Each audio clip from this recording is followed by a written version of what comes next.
Hello guys! Hello! This is for Scorpio. Scorpio, welcome dito sa aking channel, Kapalaran 888. Welcome guys. Alamin natin kung anong messages, vibration, kapay energy para sa lahat ng Scorpio. This is for the first 2 weeks of October 2025 para sa lahat ng Scorpio. So, meron ka dito ang first 3 cards guys, okay? Bear, Honeybee, and Elephant. Bear, Honeybee, and Elephant. Okay, first card natin is Bear. You are the light. Sinasabi ng baraha dito, Scorpio, na ikaw daw ay liwanag. It is safe to step fully into your life. Safe na safe daw na, kumbaga, suungin natin ang liwanag. Okay? Like, may iba sa atin na, halimbawa, sa mga Scorpio na nakakaranas kayo ng betrayal, or pwedeng yung mga relationship nyo, alam nyo na niloloko kayo, or may mga ginagawa tayong hindi maganda, minsan, nakakalimutan natin na we need to follow the light, we need to follow the good, we need to follow the, yung way of living ng ating Panginoon. So, dito sinasabi, we need to be strong. Alright?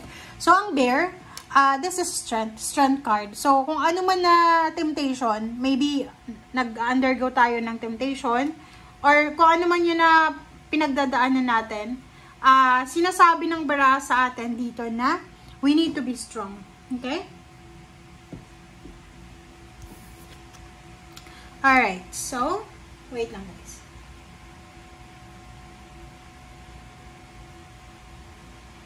Alright. So, Bear, you are the light. So, may kakayahan ka. May kakayahan ka na hanapin yung liwanag, alamin kung alin yung maliwanag, alin yung tama at mali. Alright, next is Honeybee. Honeybee, divine feminine, you are being called on to rise. Babae ka man or lalaki, Scorpio, sinasabi ng barahan na kailangan ka ng mundo eh. Diba? Kailangan mo mag-step up. Ano ba, natatapakan na ba yung pride mo, yung pagkatao mo, or kung ano pa man? Kasi sinasabi ng baraha, you need to be strong, and you need to step up eh. Diba? Kailangan mo nang mag-step up. Kailangan mo nang anong tawag doon? Magpakatatag. Okay? Maging confident ka sa kung ano man yan na gagawin mo. And Elephant, this is the third card, grounding. Be humble. Okay? Ground your energies and emotions deep into the earth. So, ibig sabihin ng barahang to na may mga Scorpio dito na masyado kayong na-stress na siguro sa pang-araw-araw niyong pamumuhay. Plus, meron pa kayong mga relationship issues sa trabaho, sa kapaligiran. Sinasabi ng baraha sa atin na kinakailangan natin ng grounding as much as possible. Pag may mga time tayo, may mga spare time tayo para makapag-rest, makapagbakasyon, makapagpahinga, makapag-spend time sa nature, kailangan natin na parang i-take advantage yun. Okay? Napaka-importante yung grounding eh. Kasi parang ano lang tayo eh, cellphone na kailangan i-charge. And yung charging ng energy natin, hindi lang puro kain, hindi lang puro masasarap na pagkain, hindi lang puro, ano ba ang tawag doon, mga nakukuha mo yung gusto mo, material or emotional, kailangan din natin i-ground ang energy natin. Okay? So, by grounding na energy, spend time with your family, spend time sa mga taong mahal mo sa buhay, spend time sa mga taong parang nililift up ka, and spend time doon sa mga pets mo, kung mahilig ka sa pets, spend time sa mga surroundings mo, sa nature, na pwedeng makatulong sa'yo para mag-energize ka, ma-replenish yung energy mo. So, as much as possible, sa first 2 weeks ng October, if may pagkakataon ka, take a rest, take a vacation, and yun, spend time with the nature. Parang ganun. Alright, so this is for love life. Are you single? Single or in a relationship? Tingnan natin, Scorpio, kung anong sasabihin sa'yo ng ating deck. Okay, this is for Scorpio. Brand new, stable beginning. Wow! So, this is your love life.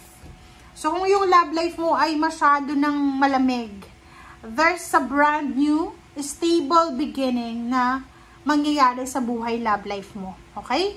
So, ibig sabihin, isang pagbabago na stable, na magsisimula sa buhay love life mo.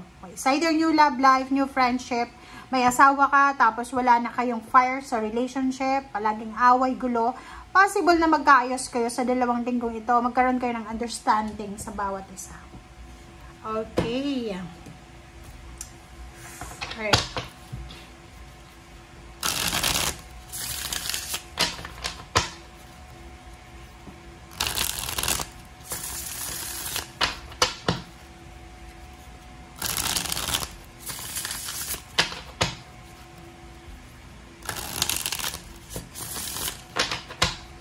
Alright, so this is for the Scorpio.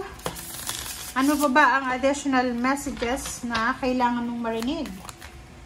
Alright, so first card natin, Page of Pentacles, Loyalty. So same with the Pisces, sinasabi ng baraha sa atin na kailangan mong maging loyal sa sarili mo, sa emotions mo. So kumbaga, wag mong lolokohin yung sarili mo just to please someone, somebody.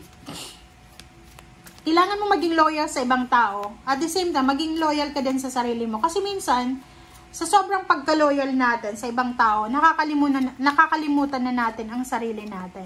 So, Page of Pentacles, sinasabi na you need to be loyal both sa sarili mo and sa ibang tao. Dapat hindi mo sinasacrifice ang happiness mo para sa loyalty mo sa ibang tao.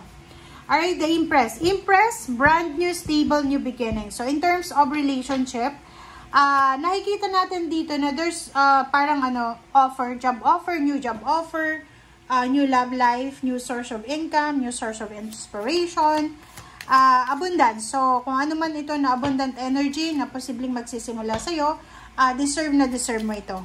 Okay? So, the Empress, pwedeng pregnancy, new love life, new members ng family, new job, new career, new health regimen, new lifestyle, or ano pa man siya, mindset or anything. Okay, tingnan natin. Oh, sorry. Okay. Wow. Scorpio, may 4 cards dito. 2 of Wands. Oh, diba? There's a new beginnings here. Wow. Pwedeng nakikita mo ngayon kung ano yung magbabago or magsisimula sa buhay mo. Tingnan mo siya. Ayop nakikita nyo guys ha. Pasensya sa mga hindi nakikita niya. Kasi hindi ko nakita din. Nasa taas kasi siya. Okay. Tingnan mo. Yung baraha mo dito Scorpio, nagsasabi na ang mga possible na magbabago, magsisimula sa buhay mo ay love life, friendship, magkakaroon ka ng bagong mindset. Parang sinasabi ng 2 of Wands na malalaman mo yung self-worth mo. Kumbaga, sa 2 of Wands na yan, makikita mo kung gaano ka kabuting tao. Kumbaga, ganun. And sinasabi ng barahan na to, na yung 2 of Wands din, this is about mga actions natin, marirealize mo sa linggong ito na importante ka din. Kaya nga sabi sir dito ng Page of Pentacles na halimbawa, kumikita ka ng malaking pera, yung kinikita mo na yan, from time to time, kailangan mo din nabigyan ng reward ang sarili mo. For Wands, there's a celebration. This is a family celebration. So, there's a birthday celebration sa family. There's a fiesta celebration. There's a housewarming, house blessing. Meron dito like, yung iba sa inyo dyan, posibleng kayo ay magta-travel.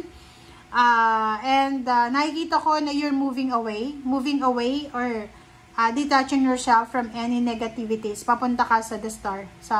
Parang doon sa, anong tawag doon? Sa happiness mo, sa own desire mo. Alright? So, yung 4 of Wands dito, pwedeng yan yung pangarap mo. Okay? Halimbawa, yung pangarap mo is sa loob ng pamilya. Lalo na yung mga Scorpio na breadwinner kayo. Siguro breadwinner ka and pakiramdam mo, ang use mo lang sa pamilya mo is pagiging breadwinner. But this week, sa first 2 weeks ng October, maiintindihan mo na kaya ka pala nasa ganyang sitwasyon kasi kailangan mo or kailangan ka ng pamilya mo. Alright? So, yung celebration dito, there's a celebration of love, success or life, parang ganon. And kung makikita mo dito, pwedeng may despedida party, welcome party para sa'yo. Okay, Four of Swords, wow. And, so may progress, possible na may progress about sa relationship. Halimbawa yung pamilya mo panay away, gulo, or anything. Dito sa barahang to, sinasabi na Scorpio, magkakaroon ng peace and harmony sa pamilya mo. Nakikita ko yung travel dito. Pwedeng ikaw ay magta-travel para magpahinga, para mag-recuperate, diba? Magpapahinga ka, magre-relax. Maybe yung iba din, kayo ay parang papunta kayo ng ibang bansa. Or pwedeng kayo ay magta-travel para hanapin yung pag-asa. Okay? Para hanapin yung success na minamanifest mo. Please comment down below if you resonated, guys. Thank you. Bye!